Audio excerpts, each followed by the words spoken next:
What's good people, it's JayCactus and we're back with another tutorial. And in this video we're going to be making a Lil Nas X type beat, but not the country trap sound. We're going to be focusing more on something like Panini.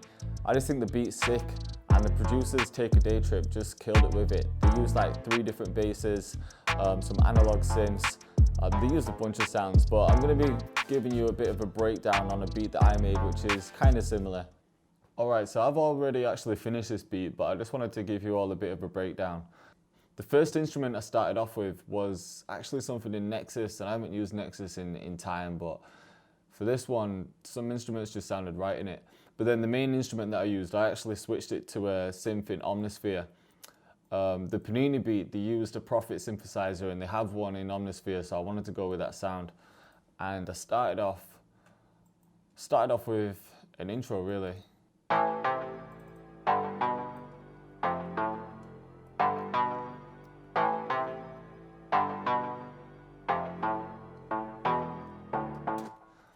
So the melody's in A minor, which is the same as C major, it's just all the white keys. And after I did that, I wanted to get a synth bass in there, so I just added something simple.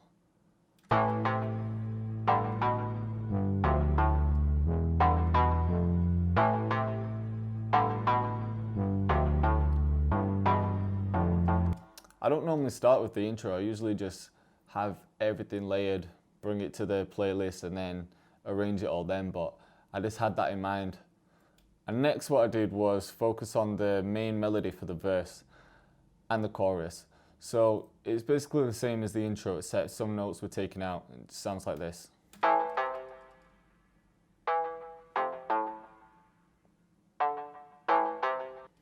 And to me it just had that same vibe as the track Panini. And then next what I did was add another instrument, and this one was actually from Nexus, and the sound that I used was just some piano, and then them two together sounds like this. It just gives it more body.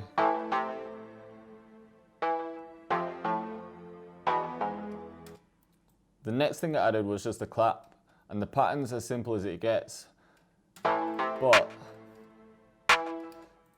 in the mixer I just added a little EQ just to boost the highs, and then just a minor delay.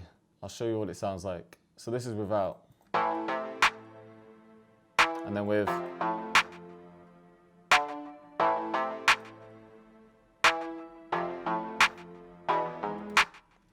and then for the hi-hats, I started off by adding every 2-step, I think it was, and then I added some rolls, and then together it sounds like.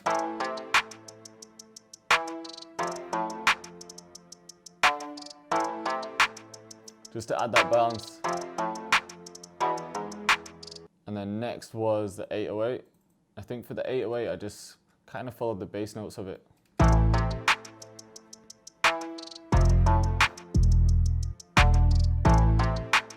And then it's a bit different on the second pattern.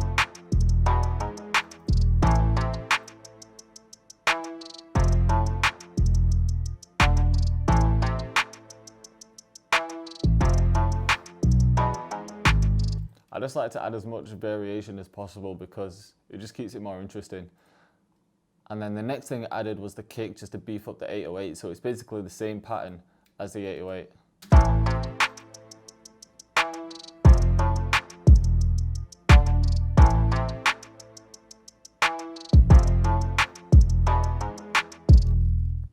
And then in the Panini beat they used like 3 different basses. They had an 808, they had a synth bass, and live bass as well. So the bass that I used was a Chapman stick full range.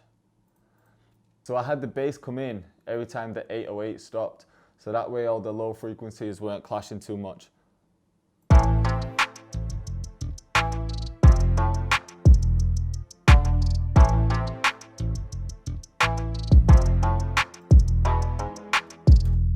And then in the second half of the chorus I added some bells from Nexus and another synth from Electra X. I'll play them separately so you can hear. So with the bells, and then I just brought it up an octave.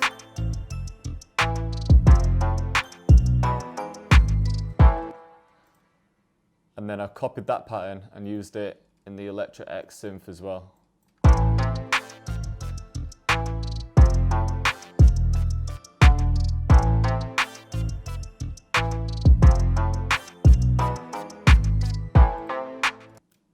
And then the only other thing I added to the chorus was just a bit of percussion. So then everything together sounds like this. Just to fill in the extra space.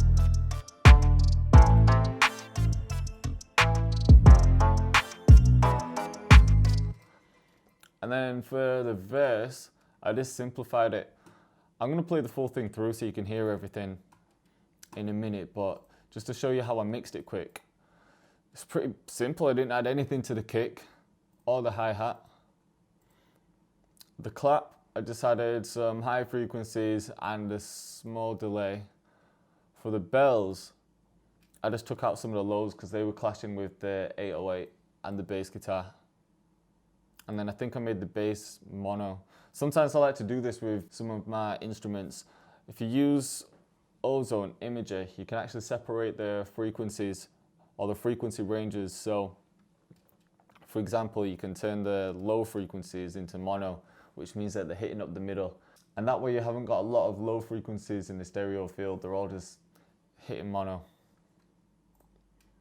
I think I did the same for the synth.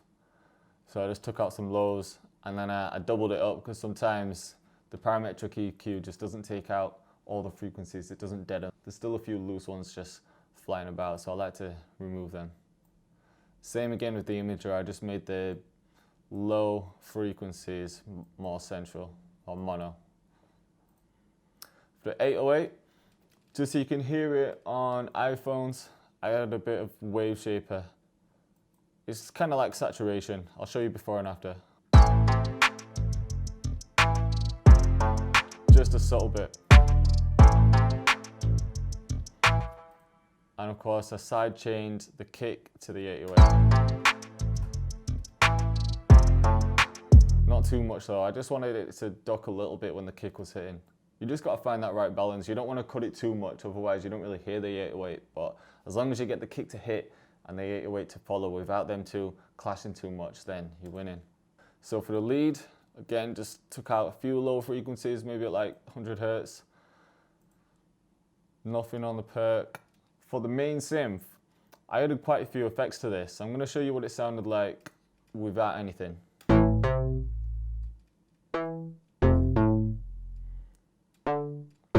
Sounds cool, but I just wanted to fill in a bit more space and just get it sounding a bit different. So the first thing I added was a delay. I like to use Echo Boy, but you can achieve the same things with just a fruity delay.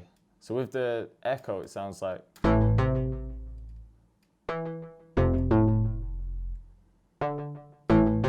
It's kind of subtle, but it just fills in a bit more space.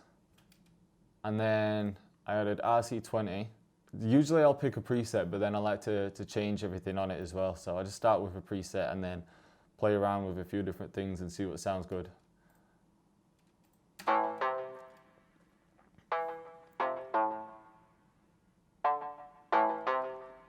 And that just makes it sound completely different. And then EQ just to boost a few of the high mids and the mids. Last thing was the imager. I just spread some of the highs there and pulled some of the lows mono, just so the bass notes weren't spreading throughout the whole stereo image. I just wanted to control them a bit more. Nothing on the electric bass, nothing on the synth bass, and then for the perk, just a minor delay. So let me show you from the beginning.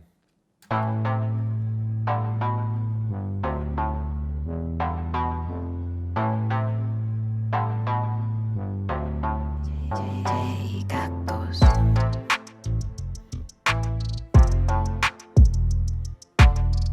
I didn't want to go too crazy because this has just got some nice space for vocals now. Sometimes I overproduce everything and I want to keep on adding instruments in there or percussion or whatever it is to fill the space, but you have to remember that if a rapper's going to get on this, they need that space. So I kept it kind of simple, especially in the verse.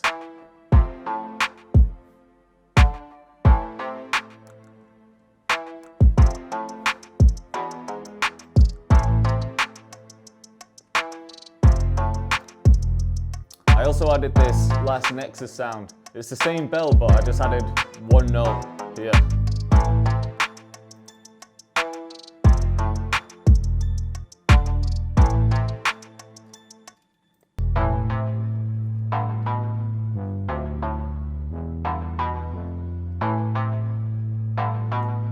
I repeated the intro for the bridge before each chorus.